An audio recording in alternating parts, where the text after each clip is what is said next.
Hello, my name is Edmund Demarche. I'm the executive editor of the Trends Journal. It's my great honor and privilege to introduce you to Scott Ritter, the former UN weapons inspector and very famous political analyst, military analyst. Scott, thank you very much for joining me. I appreciate it. Thanks for having me. Obviously, there's a lot going on regarding the fallout or the aftermath of the U.S. attack on Iran. I'm going to go to Pete Hegseth today at the Pentagon addressing reporters. And it seems, in my view, every time Hegseth talks, it gets a little more confusing about where we stand and what happened exactly. This is an interaction between Hegseth and a reporter from Fox News. I'm going to play it right now. That's not the question, though. It's about highly enriched uranium. Do you have certainty that all the highly enriched uranium was inside the Fordo mountain, or some of it, because there were satellite photos that showed more than a dozen trucks there 2 days in advance? Are you certain none of that highly enriched uranium was moved? Of course, we're watching every single aspect, but Jennifer, you've been about the worst, the one who misrepresents the most intentionally. What the president says. I'm familiar. Report about the ventilation shafts on Saturday night, and in fact, I was the first to describe the B-2 bombers, the refueling, the entire mission with great accuracy. So I take issue with that. I appreciate you acknowledging that this was the first the most successful mission based on operational security that this department has done since you've been here, and I appreciate that. So how does he know that the uranium was not removed? Does he have any way of knowing that with intelligence that we have? Well, I mean, I don't know the sources and methods available to the Secretary of Defense. What I do know is if he's exclusively focused on Fordo, then he's an idiot, because a lot of the 60% enrichment took place at Natanz. And so, people should do their homework before they open their mouths. Go read the IAEA's May report, read the early reports, look at the progression of 60% enriched uranium, and you'll see that much of the enrichment was done at Natanz, and much of the product was stored at Natanz. And so, I would also imagine that Natanz had been evacuated before the strike, just like Fordo would have been evacuated. I mean, he can claim to have satellite imagery, and I know that I assume that overhead capabilities have improved since when I was, read into those programs, but can't improve that much. And having done this for a living for a long time, there's no such thing as absolute intelligence. And I will tell you right now that the Secretary of Defense has no clue whatsoever where the highly enriched uranium is. And he should just be honest enough to admit that. But the problem is, to admit that would be to admit that the president's claims of obliterating Iran's nuclear program are absurd. Whether or not Fordo itself was damaged, destroyed, or left untouched is irrelevant, to be frank. Because unless you have that 400 kilograms of 60% enriched highly, uranium hexafluoride, you've missed the boat on the thing you said you were worried about the most, because that's what gets converted to 90% or 92% enriched uranium, then converted into uranium metal and becomes 3 to 5 nuclear weapons. And we don't know where that is. That's How hard is it to remove so much uranium? Is that a Herculean task to try to remove that from a location to move it to another location? Or is it something that can be done if the Iranians see these negotiations going nowhere and they could just say, quick, let's move this out? Is that possible? Or is it something that needs to be a lot more planned out and a lot more thorough? It's 400 kilograms. There's some guys that can squat that. It's not a Herculean task. I mean, I wouldn't try to move it by myself, but the notion that you can't move this. First of all, let's understand what we're talking about. We're talking about feedstock, uranium hexafluoride. At ambient temperatures, it's a solid, and it's going to be contained in a vessel. We're talking 400 kilograms. Again, I just want to remind people, this ain't a lot. It's 400 kilograms, 900 pounds roughly. It may not be it's more than likely not in a single container, but rather several containers. If you were going to enrich it, you would take this container, and this container would be brought up to a centrifuge cascade. And then what you have to do is you have to through a combination of increasing temperature and increasing pressure, you want to transform the solid uranium hexafluoride into gaseous form. And when it's a gaseous form, you need to insert it into the centrifuge cascade, and that begins the process of enrichment. So you'll, through the centrifugal processes, transform 60% enriched uranium hexafluoride into 90%. And then at the other end, it's put into another container. And then, I mean, in there's going to be tails and there's going to be, residue and all that. But the bottom line is you'll have another container containing the enriched material, which will come in as gaseous form, but then will be almost immediately will transform itself into a solid again. This is the reality of it. When not stored, when not being put through the enrichment process, it will be stored in a temperature controlled environment, probably a secure environment, to make sure that there's no rupturing of the tank. Because if you rupture the tank, the uranium hexafluoride, if it makes contact with liquid, will immediately become hydrogen fluoride and a very toxic substance, and you don't want that. So, if these bombs did damage those casks or whatever they're held in, would that be a nuclear disaster in Iran? No, it's a hazmat spill. Okay. It's a radioactive hazmat spill that is bad for anybody in the immediate vicinity, but it doesn't constitute a threat to regional safety and all that. So these aren't nuclear weapons. They're not going to go fissile. It's 60% enriched uranium. It's in gaseous form. It hasn't been converted into metal. But this was the heart of everything. This is where you derive the 3 to 5, and it's at 400 kilograms is what has been declared.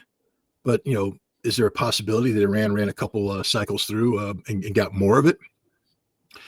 We don't know. The point is, and what Pete Hegseth is trying to disguise with his bluster, is that he doesn't have a foggiest clue what's going on. None whatsoever. And neither does the Trump administration, and neither do the Israelis. And this whole notion that this military action was designed to retard or degrade Iran's potential to make nuclear weapons is a farce, because we don't know. I'm going to play the supreme leader from Iran. He just came out and spoke, or CNN got the video. Here's what he said about the bombing from the U.S. Of Iran's supreme leader. This is the first time we're hearing from him since the U.S. attacked Iran and a ceasefire was put in place. It's important to note we do not know when this was filmed. I would like to congratulate the great nation of Iran. I want to congratulate them for a few reasons. First, I would like to congratulate them for victory over the fake regime of the Zionist regime. With all those claims that the Zionist regime were making, they almost were crushed under the blows of the Islamic government. So that was basically him. And then evidently at some other point during his speech that he said that the bombings gained nothing. I think both sides are going to be spinning this in a way that best benefits them.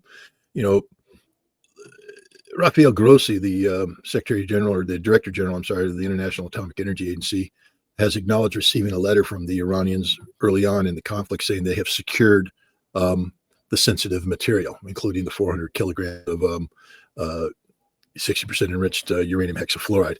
And the implication there is that they have been removed from the sites that were under monitoring of the IAEA. And why else would you notify the IAEA? What they're saying is, we have taken this under our control. It's outside of your jurisdiction. It means they've been removed from the sites. So I believe the Supreme Leader, if that's what he's talking about.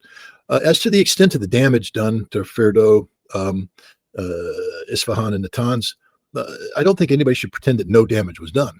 I mean, these places were bombed with precision, high explosive weapons of significant power. Whether or not things were obliterated is another question. Look, the problem with the administration posturing the way it has, with the president, with the Secretary of State, with the Secretary of Defense, coming out with this absolute, we know we have done this, this has been accomplished, therefore everything is a success, is you set yourself up for failure. Because if I were the Iranians, I'd make access to Fordow as soon as possible with a camera crew, and I would film the cascade halls And if the cascades are still standing and the lights are on and it hasn't collapsed, you just prove the United States is lying, which means now the president has a crisis of confidence here in the United States and abroad. It will undermine everything he's trying to accomplish, because not only will he be shown to be a liar, but an ineffective liar. And so it's very risky for Hegseth. They don't need to do this, which begs the question as to why they're doing this. Give a standard battle damage assessment briefing. It's okay to say, this is war, the fog of war. We believe this is what we were trying to accomplish. We dropped these weapons. This is what we think we accomplished. But, we won't know until which time that facility can be accessed by the International Atomic Energy Agency. We're calling for Iran to immediately allow the inspectors back in to confirm this. If the site is undestroyed, understand that we will continue to be focusing on the site and degrading its capabilities until Iran conforms with our demands. I mean, something to that nature. And everybody go, okay, got it. I mean, if you're supporting them, but why do you have to sit there and bluster about accomplishing something you can't prove? And if you didn't do it, is easily disproved. This is a very risky situation. Now, maybe it has been destroyed. We don't know. I can guarantee you Hegseth doesn't know with any degree of certainty. When you do battle damage assessment, and just so people understand, I was a battle damage assessment officer during Desert Storm. And so I was the guy that passed the BDA on Iraq's WMD production capabilities, their ballistic missile production capabilities, and their ballistic missiles. I myself have been subjected to politicized intervention by the powers that be when I would report that targets that had been intended to be destroyed had not been destroyed and they needed to be reattacked. Meanwhile, generals are briefing the president that the targets were destroyed because these are high priority targets with a tremendous amount of political impact behind them. Fixed Scud launchers. We wanted to show the world that we had destroyed those fixed Scud launchers, and therefore Iraq no longer posed a Scud launch threat against the state of Israel. But when you looked at the data, the photographs and everything, you said, first of all, we know that the vast majority of the planes failed to accomplish their mission because of the tremendous amount of anti-aircraft fire and Iraqi aircraft in the area. So many of the attacks were aborted. Many attacks were aborted in a way that the weapons release was not done in accordance with the plan. So the weapons wouldn't arrive, but the pilots reported weapons release and their squadron reported, therefore, mission accomplished. And mission accomplished meant target destroyed. No, nothing was destroyed. Literally nothing was destroyed. They didn't want to hear that. And by the time I finished telling them that they had destroyed that they had destroyed mobile Scud launchers, because I'm a professional battle damage assessment officer, I was fired, and later on I was arrested for telling the truth. They had to release me because I was telling the truth. But this is how ridiculous this is when you have politicized intelligence. Right now, what Ferdo, I don't know what intelligence we want Ferdo, but we would like to have the layout of the plant, which I believe the International Atomic Energy Agency has and has provided. That's half the problem, is why are they providing information usable for targeting to the United States and to Israel, which is not only not a signatory, but openly hostile to Iran? That's a question Grossi will have to answer. But you'll get the layout. What you also want is a geological report about that area. What kind of rocks are we talking about? What kind of structures we're talking about? In the seismic history of the area too. How susceptible are these structures to seismic activity? You want to know what the Iraqi or the Iranians did to reinforce this facility. Did they use, so you got a hole in the ground? Did they put in reinforced concrete? What kind of concrete did they use? What's its tensile strength, the thickness? There are a whole bunch of factors that go into this. You'll want the dimensions of the facility. You'll want to know specifics about the cascade. What is, if the vibrations, what level of vibration activity do you have to achieve, before you can say, I have degraded the centrifuges because I've shaken their rotors loose, and at a minimum, they'll have to be repaired. Do you want collapse? What would be needed to generate collapse? How do you access this? It's under, 90 to 120 feet of mountain. They're saying ventilation shafts. Okay. Can you drop something straight down the ventilation shaft, I think they're trying to make the argument that it went down the ventilation shaft, got into the cavern, and exploded and took that out.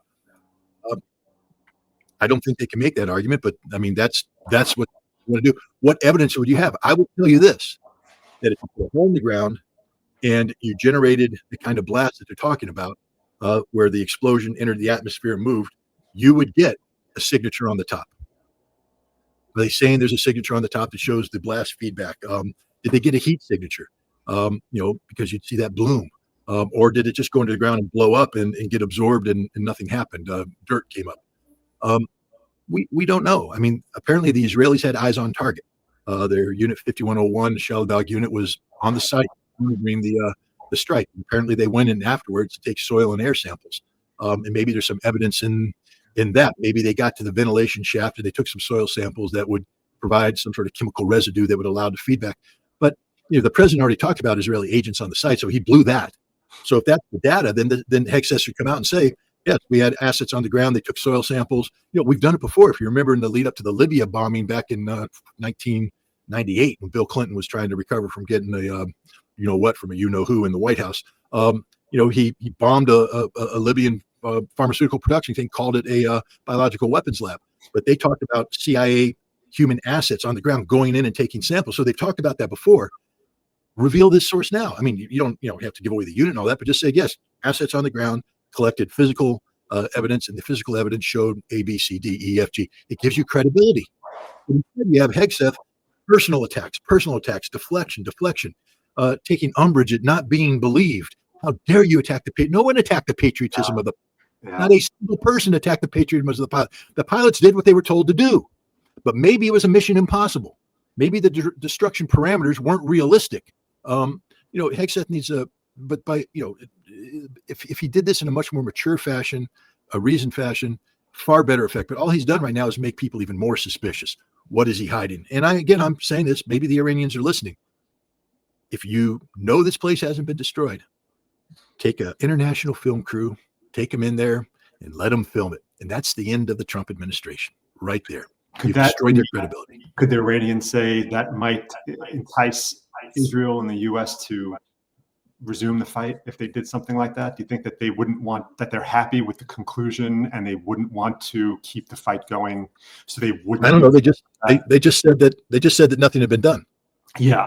Great point. So someone's lying. But if you're saying if you bombed something saying that had to be destroyed, and I came out and went, screw you, it wasn't destroyed. Show it. You're going to say, well, then I have to attack it again. But now, if you've put all your credibility and say, nah, it's destroyed, it's really destroyed. Trust me, we're the greatest thing in the world. And I go, then how do you explain this photograph? I'd like to hear your. You're going to spend all your time explaining why you were lying, and not so much time worried about restriking. Plus, restriking what? You already proved that you can't strike it. You came in with 6 B-2 bombers, dropping 12 massive ordnance penetrating bombs. What are you going to do? Come next time? Come at 12 bombers? Drop 24? The Iranians right now have a chance to score a huge political victory and absolutely devastate the credibility of the Trump administration if the facility isn't destroyed. If it's not destroyed and they can demonstrate conclusively that these Cascade halls are still standing, can be accessed by people, that's the end of the Trump administration. Literally the end of it. That's the end of President Trump's, bid for a Nobel Peace Prize. It's the end of Pete Hegseth will probably have to resign in disgrace. Marco Rubio would likewise, because he's seen it. He said he saw it. I saw it. I'm Marco Rubio. I saw everything. And Donald Trump, of course, has obliterated everything. Maybe it's all true. Maybe they did do that.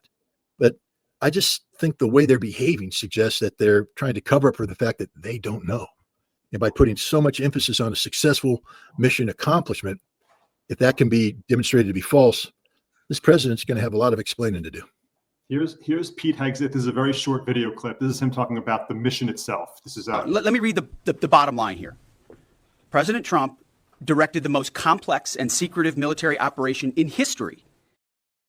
So he called it the most complex mission in history.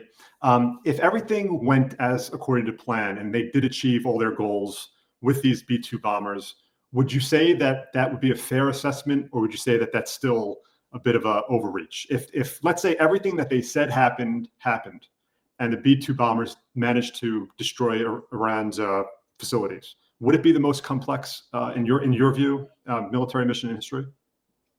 So you have a B-2 bomber that's designed to be a penetration bomber, which regularly practices carrying out transoceanic bombing missions, because that's its job. I mean, this isn't the first time these pilots have flown that distance. It may be the first time they did it and dropped bombs in anger, but it's not the first time they've flown this. They've rehearsed this many, many times.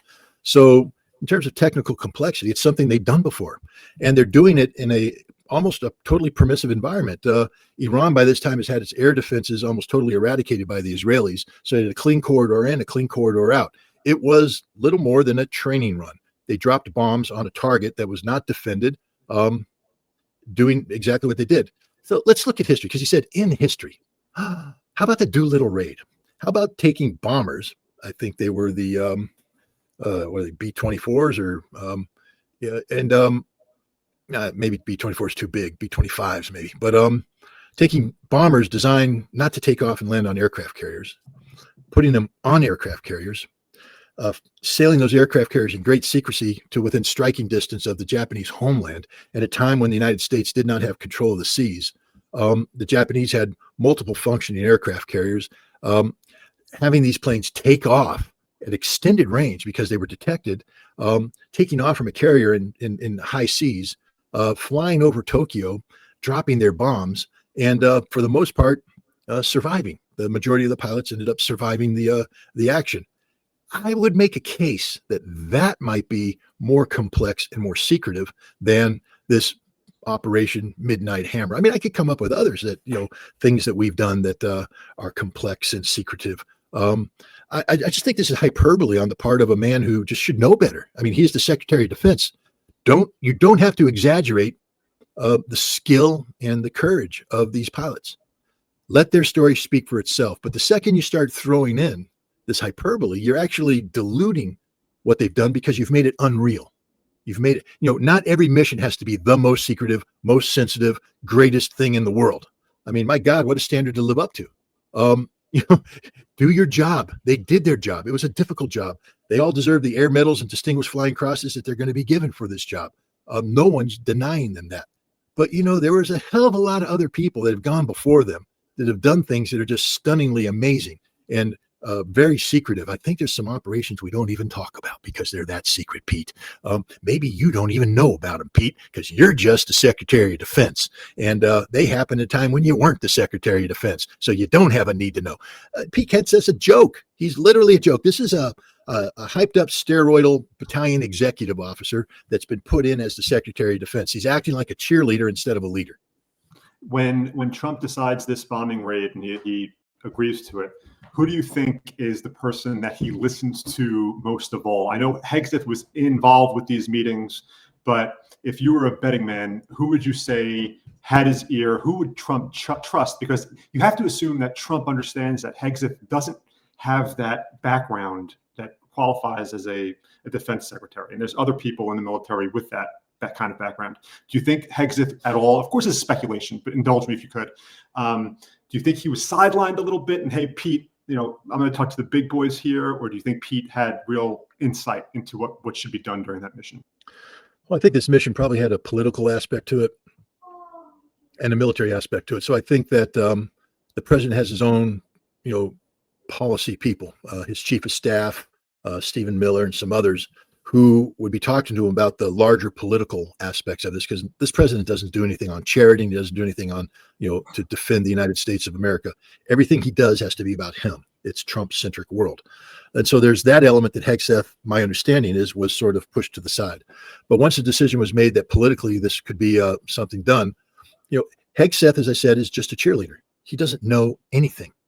They would have brought in, their hand-picked chairman of the Joint Chiefs of Staff, Raising Kane, Dan Kane, I think his name is, and he would have brought in his Air Force planners, the people from Whitman, people from the Air Force staff, who would have, briefed the president on the capabilities of the B-2. They would have brought in people from the CIA and from DIA to do the targeting, some CENTCOM, to talk about, the operational parameters of this, to lay out what would have happened. That's not Hegseth's job. Now, maybe Hegseth does what a lot of people do, is they have the people brief him first and then he takes over as the lead briefer. But that's very rare, because then you get asked a tough question, you don't know the answer, and you end up looking like a fool. So, Hegseth will sit in the audience while it's being briefed by the people who are going to be executing that plan. And the president received it, and then he turned to Pete and he said, "Can you pull this off?" And Pete said, "Yes, sir." And he said, "Do it." And they did it. I think the briefing of the president would have been something along the lines of, "Mr. President, this is a Fordo nuclear reactor. It was built, we looked at construction here. We see a ventilation shaft installed in 2008, finally capped out at 2009, but that ventilation staff has remained constant. Our assessment is that shaft penetrates into the cavity of the thing. So this is the point of vulnerability, Mr. President. This is the thing we're going to target. We're going to strike this target with 2 precision struck, GBU 57 massive ordnance penetrators, Mr. President. This is designed to penetrate down 60 feet. The warhead is 5,000 pounds of high explosive. When it penetrates down, that warhead will ignite, penetrating into the cavity of the structure, and we assess that it will burn out both cascades. We have a high degree of confidence in this, Mr. President. The United States Air Force, the pilots of the B-2 squadrons, we stand ready to do our duty, Mr. President. We stand ready to receive your order. The president will go, oh, good, go bomb them, and off they go and they bomb them. I've been in these briefings. I know the aggressiveness, the confidence that people before you don't go over to the president and say, I don't know, Mr. President, it's going to be tough. We got to do some air-to-air refueling over the Atlantic. Yeah, have you ever been in a B-2 and refueling in bad weather? I mean, that damn, if we miss the pod, we get the disconnect right, or it snaps off, then we lose that B-2. And my God, we go from 7 to 6, and then Mr. President, this is going to be tough, Mr. President. I don't know. I mean, nobody will accept that. So they bring in the hard chargers who are mission focused. Mr. President, we have done air-to-air refueling over the Atlantic in bad weather all the time. Our men are used to this. They are highly trained professionals, Mr. President. They will execute this order. Mr. President, over the target, I can guarantee you, ordnance released on time will hit the target designated by you, Mr. President. We're here to do our duty. That's what he was briefed on. And the steroidal Hegseth said yes, and the president signed off on it. I have 2 more questions. Scott, thank you for joining me. Everyone, Scott Ritter, former UN weapons inspector. You can check him out on his YouTube channel. Is it called Ritter Rants? Is that your show? No, that's just one aspect of the YouTube channel is at The Real Scott Ritter. Somebody had Real Scott Ritter, so I have to become The Real Scott Ritter. But I also have a Substack, which is Real Scott Ritter, and I post a lot of stuff there as well. Okay, so 2 last questions, and it just crossed my mind when you mentioned this. If, for example, a B-2 had some kind of a malfunction over Iran, and we lost it somewhere in Iran, do you think we had a contingency plan if that were to happen? I'm sure we did. And what would that look like in your view? What would, if we lost a B-2 bomber intact over Iran during this operation, what kind of panic would there be in the Pentagon? No panic in the Pentagon. There's professionals. Okay. Everything's planned for. If we lost a B-2, first of all, this was a joint operation with the Israelis. They had a unit, 5101, the Shagdal, I think they're called, on the ground. If you have Shagdal on the ground, 5101 on the ground, there's another unit, I think it's 669. It's a Israeli combat search and rescue unit, and they tend to operate hand in glove. So there would have been, Israeli search and rescue helicopters in the vicinity, regardless, because they have people on the ground. Had a B-2 crew gone down, I believe the Israelis would have been given combat search and rescue responsibility, and they would have gone in to get the crew. The strike package was accompanied by F-35 and F-22s that would provide cover for the Israelis and would also go in to destroy whatever wreckage might have been left of the B-2. So no, there's a contingency for everything. We just don't go do these things. We have plans for everything. Trust me, every phase they had, there was a plan. There's a no-go, go, no go. You get to a phase. How many operations? Is everything up? Is all systems? Yep. Go to the next phase line. How are we looking? Boom, boom, boom. We lost 2 B-2s. Can we still do mission accomplished? What's the paper say? Yes, because you remember Desert One back in 1981, 81 or 80, I believe. April 1980, the hostage rescue mission. They launched 8 CH-53s off a aircraft carrier. They needed 6. So they were assuming that you're going to lose 2 en route. They needed 6 to be able to continue on to the actual mission. Only 5 were operational. They had to scrub the mission because they had a go no go criteria, and 5 wasn't 6, and they had already made the decision that if you go to 5, we won't be able to get sufficient force on target, and none of the things that we want to accomplish we can no longer guarantee. We put the whole force at risk. Therefore, it's a no go, and it's a very difficult decision, and it led to a helicopter crash into a C-130 explosion. 8 brave Americans died. And all that, but I can guarantee you that this was not a suicide mission. This wasn't, we go at all costs. There were phase lines and go, no go criteria throughout this mission. And there was also planning for failure. I mean, if things go south, you can't just have a B-2 crew bail out and not have a plan. doesn't work that way.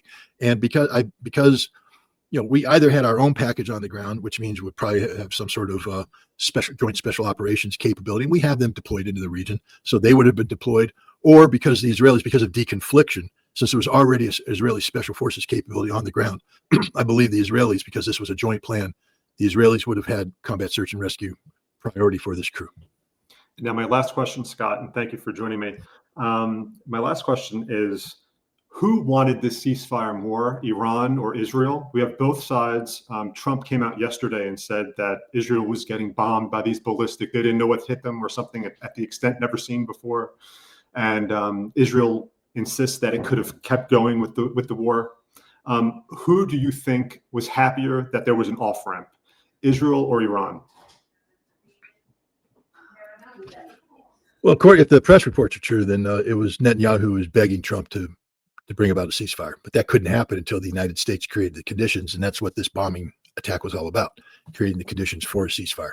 Because you had to have a pressure relief valve, meaning that the United States, knowing that Israel had demonstrably failed to accomplish its mission, the United States had to carry out an action that could be sold as we finished the job. And then the Iranians have to have their moment of saving face as well. We retaliated to the Americans. And it appears that we know that the Iranian attack was purely an act of theater. They had notified in advance, the base was evacuated, they fired a limited number of missiles, older version that could have all been intercepted, many of them weren't. But the point is, it was just a gesture. It was designed not to inflict major damage or any casualties. And then the war ended.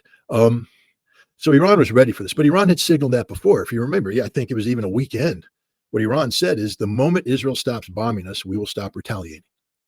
That's important. That because the pre-conflict rhetoric from Iran is, if Israel attacks us, we will hit them with overwhelming force. We will never stop till we break their back and all this kind of stuff. But I think the Iranians were getting hit very hard by the Israelis, very hard. And so they said, even a weekend, the moment the Israelis stop attacking us, we'll stop retaliating. At that time, Israel still believed it had the upper hand. They had some tricks to pull. But the bottom line is, Netanyahu told Trump, you need to end this thing by the end of the week because we're in a crisis mode. So I think Israel was the more desperate of the two, but I think Iran was very happy to have this war end. I was interested that Iran, it didn't seem to a top priority for Iran, anything to do with the Palestinians in Gaza. I was surprised that they stopped the war without any kind of resolution or improvement on that front. It seemed like it was basically based only on the nuclear program. Do you agree with that, or do you disagree? Well, first of all, we have to remember Iran didn't start this war. So it's really irreasonable to talk about Iranian objectives for this war, because that implies that Iran wanted this war to happen. Iran didn't want this war to happen. Iran was involved in negotiations to resolve the issues surrounding its nuclear program so that there wouldn't have to be a war. So when this war started, it was Israel and the United States that set the objectives. And the objectives were not just eradication of the Iranian nuclear program, but regime change. Iran's sole responsibility at that point in time under international law was to retaliate in legitimate self-defense, and then report it to the Security Council and see if the Security Council could stop the action. They couldn't. Israel kept attacking, so Iran had every right to continue self-defense. But then to expand this into issues that have nothing to do with the conflict, like Gaza and everything else, now that implies that Iran, is like Israel, using this conflict in an illegitimate manner. You can only retaliate to the threat presented. By expanding this, you're deviating from what international law says you can do. Remember, the purpose of Article 2, Paragraph 4 of the United Nations Charter is not to facilitate conflict, but to make sure everybody understands that conflict is prohibited. So, no, Iran was never going to bring in Gaza. I'm not surprised that they didn't. There was no role for Gaza in this, just like there was no role for Hezbollah or Yemen. Iran's job was to defend Iran from the surprise attack carried out by Israel and the United States. If Iran was if its back was against the wall, does China and Russia join? No. In a meaningful way? No. Not before. Right now, there's a lot of diplomacy taking place between Iran, Russia, Iran, China, especially Iran, China right now, the Minister of Defense of Iran and China. We'll see what the future holds. But, Iran has historically been reticent against entangling alliances. Russia offered one back in January. Iran said no. Maybe, if there's something about this conflict that Iran believes it would be better off to have a relationship with Russia, that's something that can be readdressed. Vladimir Putin said he's willing to discuss this, and we'll see what they're talking about with the Chinese. But unless the legal framework of the relationship between Iran, Russia, and China is altered considerably, that means with a treaty, a binding treaty of mutual defense, I don't see Russia or China intervening. In fact, you saw just today when Iran said we're suspending cooperation with the IAEA, both Russia and China came out and said, no, we need you to get back to work with the IAEA, because Russia and China they believe in the nuclear non-proliferation treaty, and they will not support any effort by Iran to degrade that or walk away from it. Scott Ritter, thank you so much for joining me. Thanks for having me.